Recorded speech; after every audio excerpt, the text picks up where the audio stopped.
L'infirmier, à l'issue de sa formation initiale qui dure 3 ans, a l'opportunité de travailler dans différents établissements cliniques, établissements publics, dans des services de réanimation, dans des services de chirurgie, les urgences, la médecine, bref, bien d'autres services. Il a la possibilité aussi de travailler dans des secteurs psychiatriques ou bien encore dans des maisons de retraite, établissements pour personnes âgées, auprès des personnes âgées, mais encore en secteur libéral, directement chez le patient, à son domicile. Aussi dans d'autres lieux de santé publique. À l'issue de la formation initiale, cet infirmier peut prétendre à se spécialiser dans une école dans laquelle il va alterner entre des cours et un enseignement en secteur de bloc opératoire. Et l'infirmier également peut devenir infirmier de puériculture pour travailler exclusivement auprès des enfants.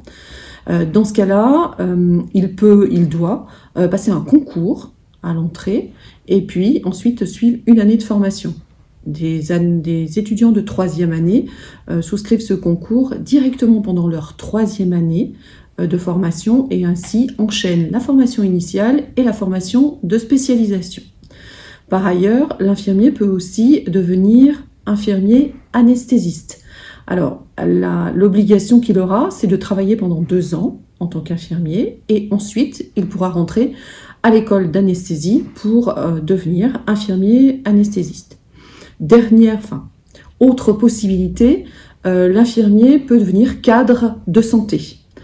Alors, il faut qu'il passe un concours et il va suivre une année de formation.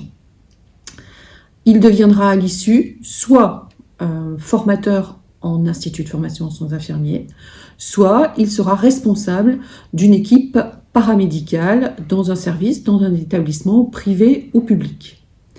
Alors, durant cette vidéo, il est un petit peu difficile d'explorer et de citer avec exhaustivité toutes les formations possibles, les spécialisations possibles.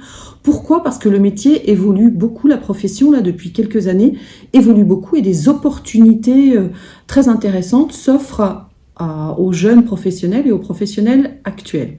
Ainsi, par exemple, les IPA, la formation pour devenir IPA, infirmier en pratique avancée, est toute récente et a commencé l'année dernière. Donc je ne peux pas être exhaustive dans le listing que je pourrais vous donner. Je veux simplement insister par contre sur les possibilités aussi que vous avez de suivre des formations en faculté pour obtenir ce qu'on appelle les diplômes universitaires à raison de quelques jours de formation par mois. Vous pourrez acquérir des compétences supplémentaires, spécifiques, et des connaissances un peu plus précises dans des domaines comme par exemple les soins palliatifs, comme par exemple les urgences, comme par exemple la douleur, comme par exemple la prise en charge d'un patient qui est porteur de plaies chroniques ou aiguës. Alors, aujourd'hui, au moment où vous regardez cette vidéo, peut-être que la spécialisation n'est pas une de vos préoccupations et n'est pas un de vos objectifs. Mais il semble important quand même que vous ayez connaissance de toutes ces opportunités parce qu'elles sont nombreuses. Et puis, par ailleurs, parce que demain, si vous êtes infirmier ou si vous êtes infirmière, vous allez collaborer avec des professionnels qui seront des infirmiers spécialisés.